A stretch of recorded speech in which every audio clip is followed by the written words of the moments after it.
My question is, like, what's the protocol, or Monday's going to come around, what do I do, like, to be in alignment?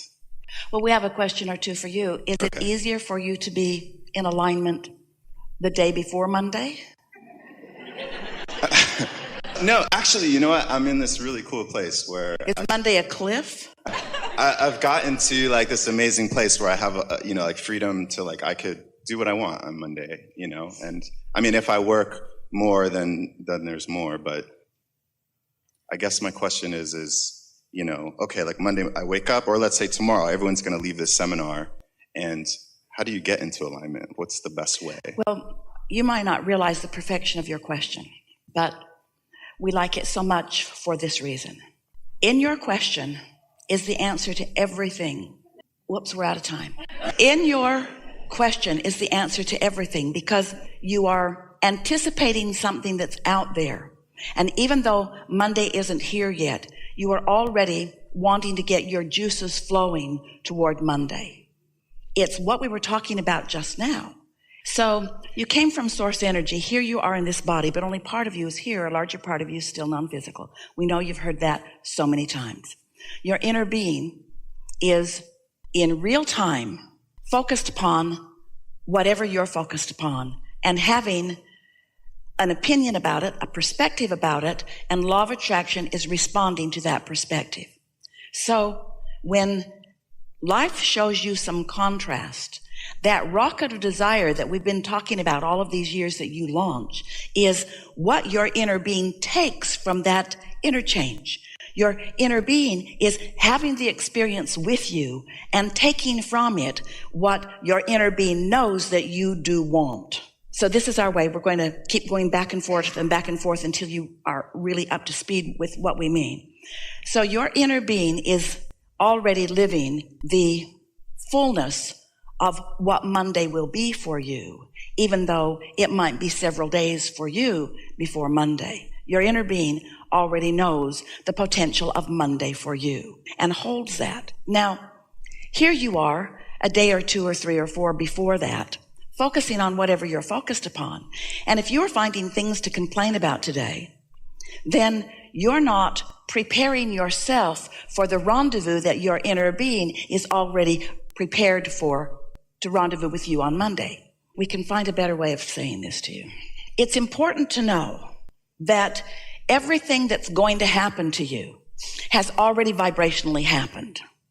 That right now what is happening is really old news in terms of the leading edge, because the leading edge is way past Monday. But there's a Monday waiting for you that you have the ability and the potential of meeting up with in your fullness, in which case Monday's going to be awesome.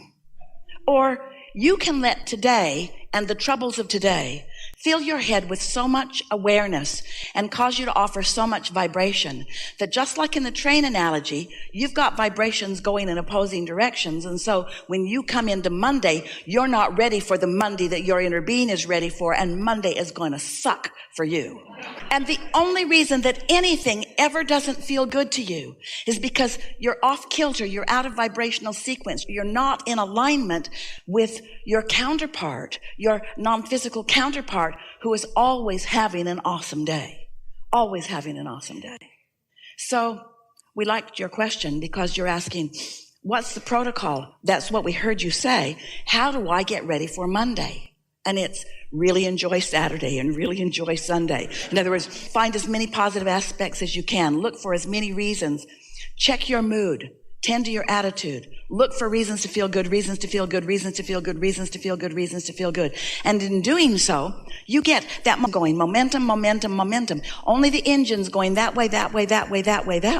And so then in any point in time, it doesn't matter if it's Monday or Tuesday, or it doesn't matter when it is. When you meet your inner being where your inner being is, it's always delicious. It's clarity. It's passion. It's love. It's wholeness. But if you're not up to speed, then it's less than that, to the degree that you're not up to speed. So you're right, our answer is always the same. You just ask a really unique and wonderful question. What's my protocol? How do I get ready for Monday? by finding as many things to feel good about right now, even if it means taking a nap. If you've got something harsh going on in your life experience and you want to have a good Monday, we hope you'll sleep the weekend, because you have a better chance of having a good Monday if you weren't offering contradictory thoughts all weekend long, you see. But even better, and that's just not offering contradictory thought if you're sleeping or if you're meditating, but even better if you're awake and focused and praising and appreciating and making lists of positive aspects and doing the protocol of getting yourself up to speed with who your inner being is, then in time you find yourself just living in this constant state of being where you're just up to speed, up to speed, up to speed, up to speed, up to speed, tuned in, tapped in, turned on, feeling good, getting all kinds of advantages from the knowledge of that broader perspective. So you create your own reality, you know that? Do you? So how is it that thoughts turn to things anyway? How does that happen? If you create your own reality, then how is it that you're doing it? Can you accept that it's a perceptual thing? Can you accept that it's an energy thing? But how do you turn that into something that's tangible? How do you turn your thoughts into things? How do you get what you're doing? How do you understand the theories that we are presenting here? How do you practice these theories of these universal laws and turn them into real things for yourself? Well, you do it to some degree by trial and error. You have an experience, and if you're able to isolate or identify what the components were of that experience, what the initial thoughts about it were, how it felt as it was moving along, and then ultimately what the manifestation was, which is just the beginning of more, if you can identify those components, how you were feeling as it was moving along, and then how you felt as it manifested, in that understanding, you're going to become an expert at the science of deliberate creation, at being the deliberate creator that you were born to be. Life making me want something and I don't have it, and I develop patience, and I don't have it, and I don't have it, and I don't have it, and I don't have it, and I don't have it, and I don't have it, and then I have it. No, it doesn't work that way. It never works that way. You got to get used to having it. You've got to become a believer in things unfolding. You've got to get in the vibrational place of receiving. You got to understand that your inner being is transmitting to you continual blocks of thought, and that when you're in that open receptive mode, then you are living happily ever after. And not one of you will ever be happy wanting something that you're not allowing. And we're not talking about just waiting for it to show up in the manifested form. We're talking about allowing it, allowing it, allowing it. That's the protocol. Be happy about it before I can see it or hear it and smell it or taste it or touch it. Be happy because I'm recognizing the essence of it, because my recognition of the essence of the unfolding of me is the way I feel. It's the way I feel. And so, like, okay, Monday, my eyes open. And I know you're talking about leading up to Mondays. So that's Monday, but... We're talking about enjoying Monday, about letting now be full of everything that you're anticipating in Monday. We're talking about not needing to wait till Monday to feel good. We're talking about not needing to wait till the lions show up to be happy. And this is just like on a day-to-day basis. I wake up and like, should I write a list of positive aspects? Should I get a massage? What's the best use of my time? All right. I guess, yeah. How do I know what to do? So we start with the premise that you are a counterpart to a non-physical energy. Do you accept that? And do you accept that your inner being is, the epitome is not quite the right word. The extension is not quite the right word. Your inner being is the culmination of all that you have considered to be good or wanted. And you have a relationship. There's a relativity between you and that inner being. Do you sort of get that? So, in simple terms, we say to you, your inner being knows who you are and where you are and where you want to be. So your inner being knows in every moment where you are in relationship to everything that you want. Now, the reason that we started with that basis is because the same answer is not the right answer for every person, and it's not even the right answer for you every time you ask the question, because it depends on where you are in relationship to who you really are.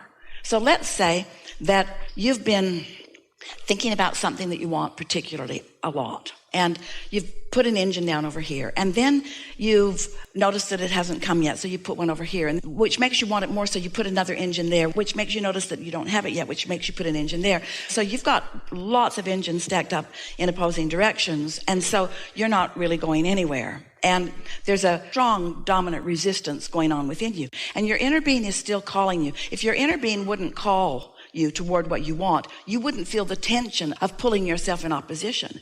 But your inner being is not ever going to stop calling you toward what your inner being knows you want, because your inner being has already become it. And so your inner being stands there in the pureness of that becoming, and law of attraction is responding to you having already become it. And so the rest of you has to catch up if you're going to feel good. Does that make sense to you? The rest of you has to catch up. Esther has said to us, Abraham, just let go of it for a minute because I'm tired. Just let go of it because I'm negative and I'm tired, and your happiness about it is hard on me. It really is sort of that way. So now you understand the scenario that we are presenting here. So then you decide that you're going to do something about it. You decide, with all this resistance going, that you're going to start making a list of positive aspects about it. But you're in this negative state of being. So everything you do, even though you don't mean it to be that way, works in contradiction to what you want. Because when you feel off about something, trying to fix it through thought, words, and action always just makes it worse. In other words, that's the time for a nap. That is a time for a massage. That is the time to do something that distracts you from it. Because as long as you're active in this, haven't you seen that about yourself? As you get into a debate with someone about anything, or a debate with yourself about anything, this point, an engine this way, an engine this way, an engine this way, an engine this way. And it just gets bigger and louder and bigger and louder and bigger and louder, and it never goes anywhere. Bigger and louder and bigger and louder and bigger and louder. And so the time to do the processes, the time to make more lists of what you want, are the time when you're already moving in the direction of it. In other words, the more you feel like adding clarification and specifics to it, the better. So every subject is two subjects. It's like a stick with wanted on one end and the absence of what is wanted on the other end. And you can tell by the way you feel which end of the stick you are most resonant with in any moment in time. You can tell. If you're ornery, don't work hard on processes. If you're feeling ornery, really, do something to distract yourself from that orneriness. You got to get out into a kind of clear space, and things will clear up very fast. In time, in the absence of attention to those beliefs that are hindering you, those engines on that contradictory end of your train will just cease to exist. They will just evaporate. You don't have to get a crew together and pick them up and throw them into the ravine. They just will cease to exist if you cease giving attention and energy, if you cease keeping them in their formation by your attention to them, they will go away. So when you go to sleep at night, all momentum stops. And when you wake up in the morning, that's your best opportunity to choose the thought that feels the best. We are making too much of all of this in our attempt to make you understand the vibrational nature of your universe and of your being. We can offer so many words that it complicates the whole thing. When really all you have to know is, if I feel good, any thought that I'm thinking while I'm feeling good is putting engines on the end of the train that's going to cause momentum. If you understand that the better you feel, the more momentum is moving toward what you're wanting, that's the time to talk about it and to add more specificity to it, then it gets better and better. But if you're in a funk, the less you think about it, the better. Because when you're in a funk, law of attraction is not going to give up to you any thoughts that are different than the way you feel.